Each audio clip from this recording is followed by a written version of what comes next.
አንደርስታንድ ካረከኝ ማለት ነው። በጣም በብዙ ነገር ከጎንክ እየሆንኩ ያለሁት እኔ እንደዚህ ነገር ሲፈጠርብኝ ሁለተኛ ሴት ሆኜ ቁጭ ለማለት አይደለም። አሳልፈኝ ልቀቀኝ በቃ። በጣም ሰላም ዋሉ። መልካም ጊዜ። ብራቮ ብራቮ። ልቀቀኝ በቃ። ምሳ ሳላዘጋጀሽም ምሳ አዘጋጅላችሁ ፈቃደኛ ከሆንሽ ላንቺም አይጠፋም። አሰላሙ አለይኩም ወራህመቱላሂ ወበረካቱ። ወደ ቻናሌ ቤተሰብ ሰላም እንዴት ናችሁ? እኔ ደህና ነኝ አልሐምዱሊላህ። ዛሬ እንግዲህ አስገራሚ ነገር ሰምታችኋል መቼስ። ሄርሜላ እንዴት ነው ሁለተኛ ሚስት መሆኗን የረሳችሁ? ሁለተኛ ሴት መሆኗን ረስታለች እንዴ?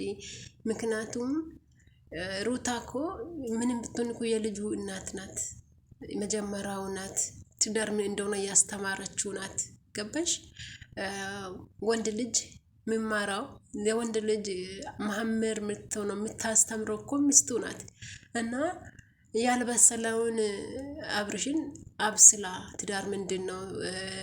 የትዳር ጣዕሙ ምንድን ነው?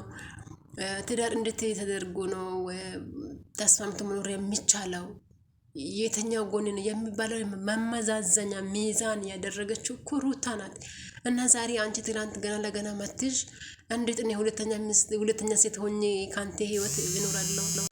እና ያው አንቺ መቼም አብርሽ ጋራ ብትኖርም የአብርሽ የመጀመሪያ ሚስቱ ሩታ ናት ብለን ነው እኛ የምናውቀውም የምናስበውም የምናወራውም እውነታም ስለሆነ እና በዚህ አጋጣሚ ድራማችሁ ማለቂያ እየደረሰ ስለሆነ እናመሰግናለን። ደስ ብሎናል። ምክንያቱም ካላችሁ ሩታና አብርሽ ሰርጋቸውን ያደረጉት ዱባይ ውስጥ መሆኑን ሁሉም ሰው ያውቃል። ሰርግ ተደገሰ ደግሞ ወይም ደግሞ ቀለበት ፕሮግራማቸው ወይ ትዳር መጀመራቸው የተደረገ እዚህ ዱባይ ውስጥ ቢሆንም ቤተሰብ ግን የለበትም ነበረ። ቤተሰብ ጋራ ደግሞ ድጋሚ ሁለተኛ ድግስ እንደግሳለን ብሎ ባሰቡት ጊዜ በሀገር ቤት ወዳጅ ዘመዶቻቸው ጋራ ሁለተኛ ሰርግ ለማድረግና እዚህ ጋር ደግሞ ከጓደኞቻቸው ጋራ ቀለበት ፕሮግራም ነበር ያሳለፉት። ግን ብቻ አጋጣሚ ሆኖ ሩታ ወዲያውኑ እርግዝና መኖሩን ሲረጋገጥ እርግዝናው ደግሞ ለሰርግም ለጉዞ ምናምን ስለማይሆን ተብሎ አዲስ አበባ ተቀምጦ ቀሩ። በዛ ኬዝ ሰርጉ ተሰርዞ ነበረ። ቤተሰብ ሁለቱን ተስማምቶ ደግሞ ሩታና አብርሽን ሰላም አድርጎ ድጋሚ አብርሽና ሩታ ሰርግ ሊደገስላቸው እንደሆነ ከአንዳንድ መረጃዎቹ ሰምቻለሁ። ከምር ነው የምላቸው ማለት ነው። ሁለቱም ቤተሰብ ተስማምቶ ነገሩን አስተካክሎ ያው የሰርግ ፕሮግራም እየተዘጋጀ እንደሆነ አውርቷሉ። እነሱ ሳይሆን ያው የጎረቤት ምናምን አላቅም ብቻ ቪዲዮ ሰምቻለሁ። እና ሄርሜላ እንደዚህ አይነት ምክንያት እየፈጠረች ያለችው ከዚህ ነገር በኋላ ነገር ፈጥራ ለማውጣት ስለፈለገች ነው። የሄርሜላ እርግዝና ውሸት ነው። የሄርሜላ አብርሽና ሄርሜላ ፍቅረኛሞችም ባልና ሚስትም አይደሉም። ምክንያቱም አሁን ያው ነገሩ ማለቂያው መድረስ ስለደረሰ ምክንያት እየፈጠረች ነው እንጂ ከመቼ ነው አብርሽ ስለመጣ ብላ ወደ ሩታ ቤት አብርሽን ተከትላ የምትመጣ? መታቀን ታውቃላችሁ። እና የሩታና አብርሽ ሰርግ እየደረሰ ስለሆነ የሄርሜላ እና የአብርሽ መለያየ ጊዜ ደግሞ እየደረሰ ስለሆነ ምክንያት እየፈጠሩ አውቆ ለኛ ለሶሻል ሚዲያ ሰው ምክንያት እየፈጠሩ ነው እንጂ ሄርሜላ ከመቼ አብርሽን መከተል ታውቃለች? መቼ ተከታትለው ታውቃለች? አብርሽ ስንት ጊዜ ልጁን ለማየት ወደ ሩታ ቤት እየመጣ ነው። ቢመጣም እኮ ልጁ ሚስቱም ናት። ልጁ አለ እዛ ጋር አይደለም? ሚስቱ አለች። ቢመጣ ምን ችግር አለ? የባዳ ቤት እኮ አይደለም የመጣ። እና ሄርሜላ አብርሽ ወደዚህ እንደሚመጣ በምን አወቀች? ከገባ እኮ ምን እንደሆነ እንኳን ሳይረጋገጥ ራሱ በር ላይ ቆሞ ነው የመጣችው። አንድ ላይ ነው የመጡት። ቢካውዝ ለመለያየት እየተደረገ ያለ ምክንያት ነው እንጂ ምንም ነገር አይደለም። እና እንግዲህ እንደምታዩት ሩታና አብርሽ ብዙ ነገር አሳልፈዋል። ብዙ ነገር ተፈጥሯል። ከዛ የተነሳ ሩታና አብርሽ ቤተሰቦቻቸው እነዚህ ልጆች መለያየት የለባቸውም። ልጃቸው አንድ ላይ ማሳደግ አለባቸው። እሷም ልጅ ናት፣ እሱም ልጅ ነው። በመሃል ደግሞ ልጅ ተፈጥሯል። ስለዚህ ይሄ ነገር መስተካከል አለበት እና አንድ ላይ መኖር አለባቸው። ልጅ ስለሆኑ ገና ብዙ ማሰብ የሚገባቸው ነገሮችን ስላስተዋሉ ነው እንጂ አብርሽና ሩታ መለያየት የሌለባቸው ናቸው በሚል እንግዲህ ቤተሰብ ተስማምቶበት ፕሮግራም እየተደረገላቸው እንደሆነ ታውርቷል።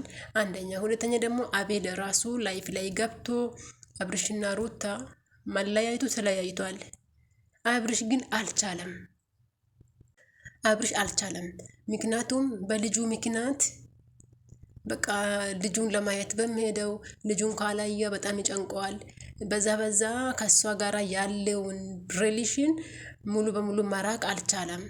እና እኛ ራሱ ልጁ በቃ አትሂድ ለማለት ከብዶን ምንም ማድረግ አልቻልንም የሚለው ነገር አውርተዋል። ገባችሁ?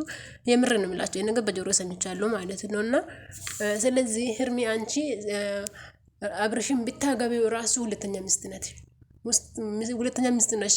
ያ እና እኔ ይሄን ሁሉ ዋጋ የሚከፍለው ሁለተኛ ሚስት ሊሆን አይደለም ብለሻል። ካንቺ በላይ ዋጋ ከፍላለች ሩታ። ካንቺ በላይ ተሰድባለች። ካንቺ በላይ አልቅሳለች። ከምንም በላይ ደግሞ እርጉዝ ሆኖ ማልቀስ አላህ አያሳየን። በነገራችን ላይ ከባድ እንደሆነ ብዙ ሴቶች ያወራሉ። በእርግዝና ጊዜ የተበደለችው ነገር ለሷ ቀላል አይደለም። እንደውም አብርሽ ለሷ ዋጋ ተመልሶ ቢከፍላት እንኳን የሷ ዋጋ ከተከፍሎ አያልቅም። ሴት ነኝ። በእርግጥ እውነቱን ለሴት ልጅ ወግኜ ቢያወራም አንቺ ደግሞ ሴት ነሽ፣ ማሰብ አለብሽ። አንቺ እኮ ገና ነሽ፣ ምንም ነገርሽ አልተነካም። እች ልጅ በአንቺ ምክንያት ልጇ በሆዷ ሸክማ ወደዚህ ወደዛ እያለች ብዙ ዋጋ ከፍላለች። ብዙ ዋጋ ትዳሯን ለማዳን ማለት ነው። ግን አልቻለችም። እና አሁን አንቺ እንዴት እስከ ቤቱ ድረስ ትሄጃለሽ? እንዴትስ በምን አሳወቅሽ? እሷ አብርሽን እንደጠረች አብርሽ ወደ እነሱ ቤት እንደሚሄድ እንዴት አወቅሽ? ስራ ብሎሻል። ስራ ቦታ ነው የሚሄደው። እና እግሩን የምትከታተይ አንቺ ወደ ሩታ እንዳይሄድ ልትከልኪ ነው። እውነትሽን ነው። ኦ ማይ ጋድ። እና ሄርሜላ አንቺ አትችም። ምክንያቱም እነሱ አሁን እናትና አባት ናቸው። በመሀል ልጅ አለ። ልጁን ችግር ተፈጥሯል ከተባለ ከልጁ የሚበልጠው ነገር የለም። አንቺም እኮ ከልጁ በኋላ ነሽ። ምክንያቱም አንቺ ገና ነሽ። ልጁ ግን በቃ ተፈጥሯል። ስለዚህ አባቱ ነው። ችግር ተፈጥሯል ሲባል ለልጁ መድረስ አለበት። የአንቺን ስሜት ይቆጣጠር። አንቺ እንዳታኮርፊው፣ አንቺ እንዳታዝኙ ብሎ ልጁ የተጎዳ ዝም ይበል። በቃ እንደዛ ነው የምታስቢ እንዴ?